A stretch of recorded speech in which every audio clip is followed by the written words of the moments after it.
হ্যাঁ, আমরাই নারী যারা নিজের থেকেও বেশি অন্যের জন্যে বাঁচি, কিন্তু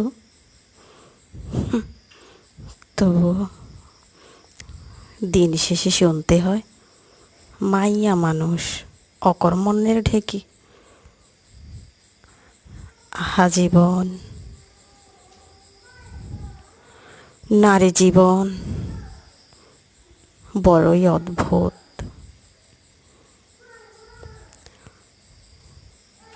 যাদের জন্যে বেশি করি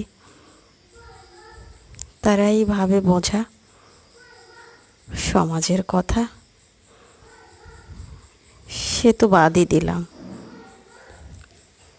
হাত পা থেকেও নারীকে পঙ্গু করে রাখে।